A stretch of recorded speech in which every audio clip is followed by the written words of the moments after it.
Culture's interesting because customers experience culture. Take, for example, if you were to go to a burger restaurant or chicken restaurant. You might go to these two fast food restaurants and have completely different experiences. Both the burger restaurant and the chicken restaurant might have corporate values that show up in the war room walls of the corporate office. But whether those values are being translated and adopted all the way through the organization has a significant impact on the customer experience and on the employee experience. Culture can't just be a set of values that are left on a mission statement or a value statement in the corporate handbook. They need to be integrated into the work environment, or else they don't really have a lot of teeth. So one of the things that we do when we work with organizations is we make sure that the appropriate values are extracted and then integrated throughout the organization through specific activities related to businesses, people, products, and processes.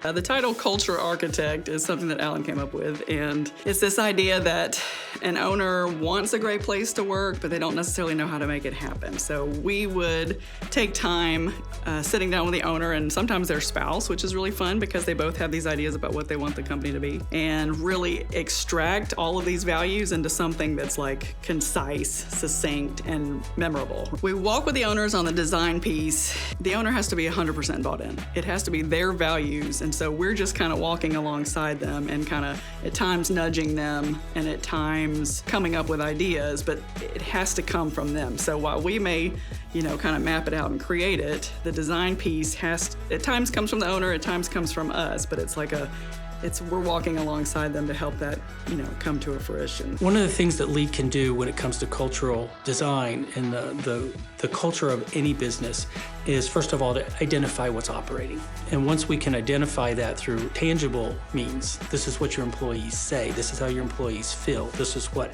happens on a daily basis within your company. Then we can look at goals. What would you like to be happening? How close does what we measure and see fit where you say you want to be? And it's the gap between those two things that we can then tangibly say, okay, we have this gap, and this gap can be filled by training, by openness, by changing policy. It depends on what the gap is. If your organization is looking to build out its culture, schedule a consultation. We can pretty quickly evaluate where you are in the culture building process and what we can do to help you gain the culture and build the culture that you're trying to create.